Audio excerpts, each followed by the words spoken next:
Guys, welcome back to the channel. I know it's early, but this is how we start in December. Very positive, very cute, happy that the festive season is coming up on us very shortly. So why not dress like Mrs. Claus, but sexy Mrs. Claus?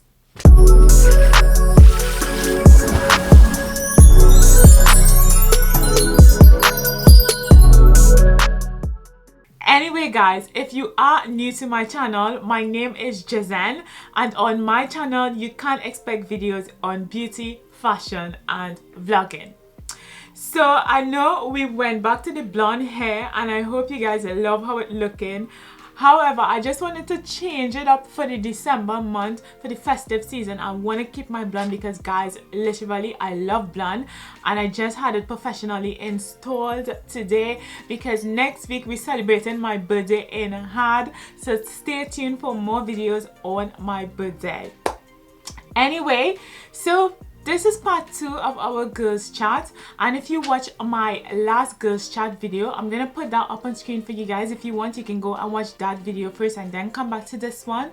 So basically in that video I answered all those uncomfortable questions that you may want to ask your friend, your family, but you are a bit too shy to ask them. And now this week I'm gonna answer all the questions that you guys had on relationships. So guys, if you are new and you haven't subscribed yet, what are you waiting for? And thank you for all of you guys who recently joined and for helping me hit my 10k mark. Thank you guys so much. So let's just continue this video. So part 2 is talking about all those relationship questions that you guys may have, and I know that I did mention that a lot of you guys did ask me questions about my engagement, but I really want to leave that in a separate video for you guys. So the first question is, how did you and Adam meet? And if you're now joining my channel and you don't know who Adam is my boyfriend slash fiance. I don't have on my ring right now because I took it off during the course of the day. However, we met on online dating, and as I mentioned that in my last video, the website that we met on is called match.com. We do to help keep a healthy relationship. So when it comes to keeping a healthy relationship, I think it's all about like compromising and like understanding each other. So for example, you want to always make sure and have like a day set aside to like spend time with each other, because I know like being in a relationship you can get like so caught up with work and so caught up with your side of life and like not really focus on your partner. So I think it's like making sure and have that communication during the course of the day, like communicating with your partner and letting him or her know like how busy you are, and you know, just like always sending like love messages to them, like telling them you love them, asking them how their day is going, asking them what they eat, you know, showing concern for this person will help to keep your relationship like excited, and it will also help to keep your relationship healthy as well, because you don't want someone from outside your relationship show more concern to your partner more than you are doing. One thing that Adam and myself do, like we always have our date nights. So every Friday is our date night, and sometimes we don't always fulfill that. Like sometimes I would be busy on a Friday doing my socials and he would be busy doing working. But we always would like communicate with each other, and we would kind of like be in the same work environment. So say for example, like if it's a Friday evening and we decide that okay, we want to just like work this Friday evening, we would be in the same room. We'd probably have the television on. I'll be working at the side of him and he'll be doing his work as well. So I think like having quality time and keeping a healthy relationship doesn't always mean that you have to give your partner your undivided attention. You can just basically like be in each other's presence, and like he's working, you're working, you know, and I think like that adds a lot to the relationship as well. But obviously you don't want to make a relationship always about working. You always want to make sure and have that quality time for each other. If it's like going to the movies or going to dinner, you know, doing like random stuff together, going to the museum, just things that you enjoy doing cycling, roller skating.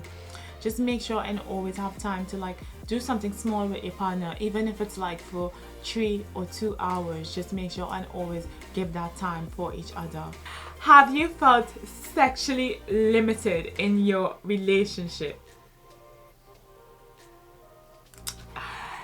Guys, like, I don't want to lie on this one, because like when it comes to the bedroom, Adam and myself, we're like so damn opposite. So he likes to do it in the evening, I like to do it in the morning. And it's so weird because like when I wake up and I'm just like horny, wanted to do something, he's literally knocked out sleeping. So like our time difference in the day is like crazy, because I wake up very early and I go to sleep slightly early, whereas with him, he would go to sleep really late and wake up like really late. So it's a bit of a clash when it comes to that, and sometimes it makes me feel a bit sexually limited, because in the morning, guys, like when you now wake up, it's like amazing. I mean, like, let me know in the comments below if you prefer morning sex or night sex, or if you prefer both of them. For me, I'm a person, I love my morning sex. You know, I just think it gives you more energy, it feels more sweet because you now wake up, you know. I just love it in the morning. But anyway, in terms of like feeling limited, sometimes I do, because like when Adam wants it in the night, I would have like a long day of work, and then he would want us to do things, so I'm just like extremely tired. And when I want it in the morning, he would be extremely tired because he's not a morning person. So it's just all depends. I think like working with each other when it comes to that, like knowing what each other like and kind of like trying to fulfill that for each other, you know, like compromising is always important. But yeah, guys, how you deal with fighting. Guys, literally I am like the worst person to ask this question, because like if Adam and myself have like a massive fight, like I'm the person like, don't speak to me after having this fight, leave me to calm down, and once I calm down then come back to me. But Adam, he likes to like deal with the situation right away. He doesn't like to go to bed after like having a fight and like not talking to each other. And like I completely agree, like if you're in a relationship and you guys have like a massive fight, like it would be really good to like talk it out there and then, so you guys won't go to sleep heavy with each other. However, there are some people like myself, like we don't really want to talk about it in that moment. Like coming to talk to us would probably be the worst choice you've ever made. But I think again, it's all about like understanding each other and trying to work with each other. But with Adam and myself, like when we do have a fight, sometimes he would like leave me alone, leave me to calm down, and then sometimes he just wants to deal with it there and then. So it's a bit of a tricky question because we do clash a lot when it comes to fighting. But the thing is, some of the stuff that we fight about is like stupid stuff, you know, like very simple and stupid stuff. But the whole thing is that like we really love each other, and even if like we have like a fight, we would still like make up and like give kisses and hugs and those things, you know. I'm just like the stubborn person in this relationship. Like I don't want to deal with you if we had a fight, and if you leave me to calm down, I'm so weird. Sometimes I would be like, oh, you don't really care because you're not coming to talk to me, you're not coming to deal with the situation.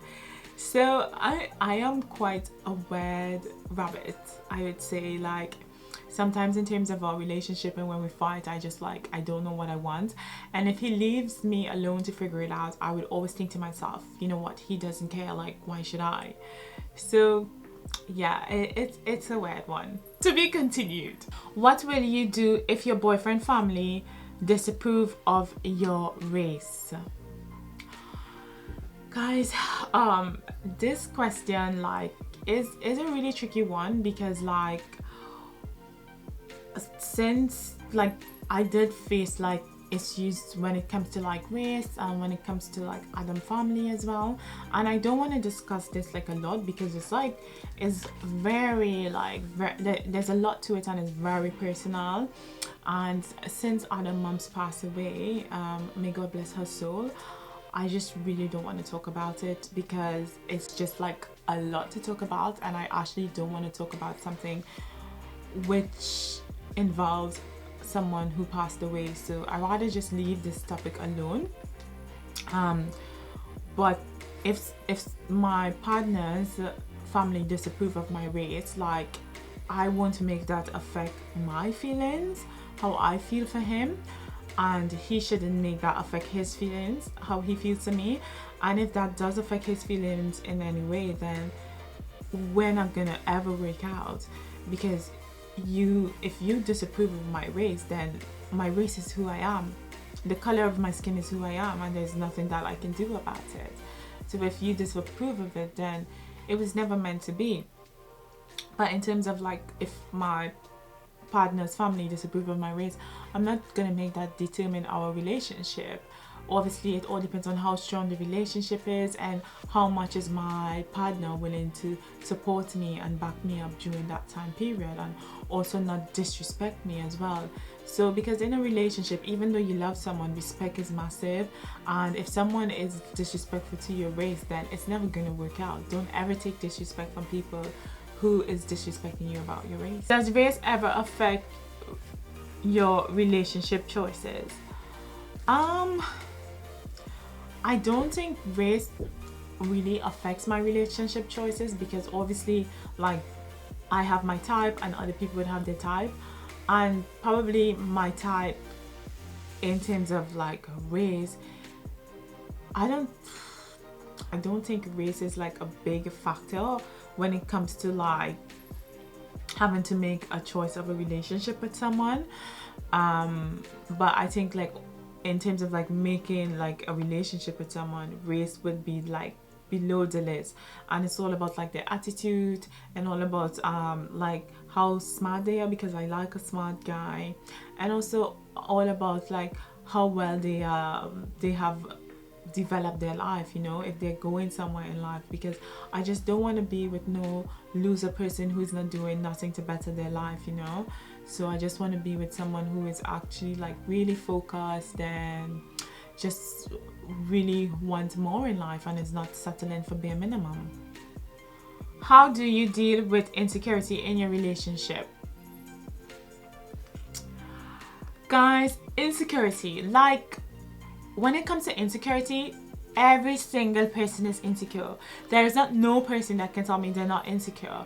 The Victoria's Secret models is insecure, Cardi B is insecure, Nicki Minaj, you know, all of these famous people, they are all insecure. You understand? They all have some form of insecurity. Even Beyonce, guys. I mean, being insecure in your relationship is okay, but when it comes to being like possessively insecure, like checking your partner's phone all the time, or going through his emails, or going through his pockets, smelling his clothes, you know, that is mad shit. You know, that is literally mad shit. And if you're that insecure about your relationship to that extent, then you should not be with that person, because you don't trust that person at all.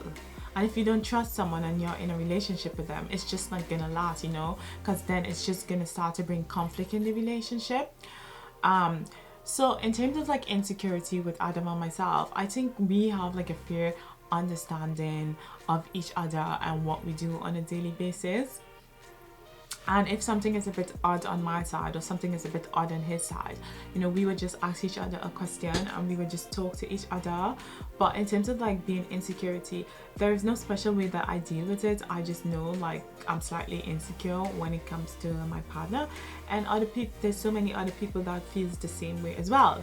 If you're not insecure about your partner, then something is wrong, you know. So it's normal. It's really, really normal. How can you tell that you're in love? Guys, to be honest, like when Adam and myself first met, we met and the first couple of nights we were like out for the whole day until night, like very late at night. And then how like we knew that we were in love and that we wanted to like be in a relationship with each other. When we first started dating, after a month, Adam needed to go to, I think it was Hong Kong. And when he went to Hong Kong, he went for like a week, and I literally missed him like crazy. Like I was calling him all the time, and we wasn't even like official, or we wasn't boyfriend and girlfriend or anything, you know. We were just like dating at that point in time. But yeah, like literally, like I missed him all the time, he missed me, you know. It was crazy. Like I was like literally always thinking about him. And even like up to now in our relationship, like when I go to work and those things, like I'm always worried about him, like what he ate, what he's doing, you know. Is he all right? Is he exercising? You know, I'm always worried for him. So, and this is how you know that you're in love. You're thinking about this person every single day, every single second. You want to make sure everything is okay with this person, you know. All of this is signs of like really being in love with someone. So yeah, just thinking about them all the time, and they feel the same way about you. So yeah, that's love, guys. What age did you have sex?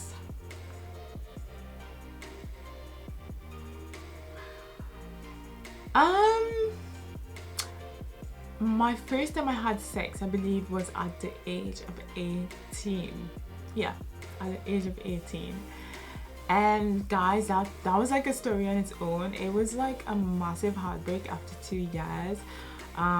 It was crazy, and that's when I actually started like doing my tattoos.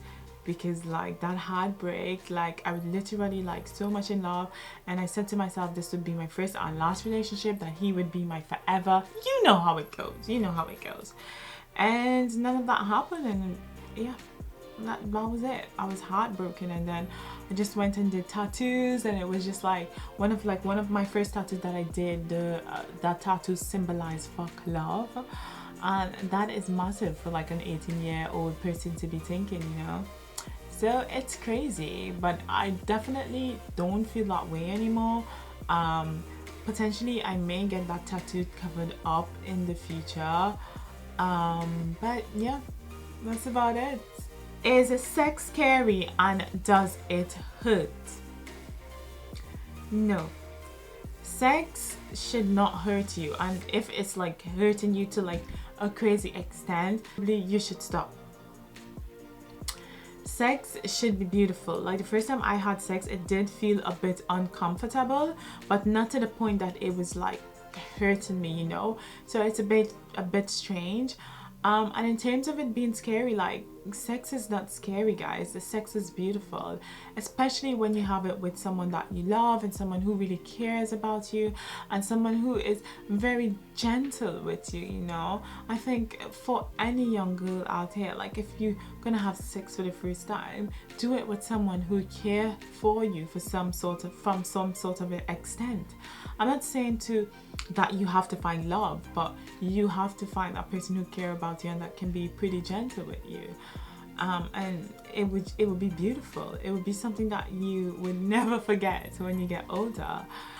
Okay guys, this is it for this video. So I hope you guys enjoy Girls Chat Part 2. We're gonna have Part 3, 4, 5, 6. But anyway, this is just an extension of the first Girls Chat. So I hope you guys enjoy it. It was very short and sweet. If you are watching this video and you did reach to the end, thank you so much for joining me on this video. And please remember to like, comment and subscribe below, guys. And always remember to support my channel with love.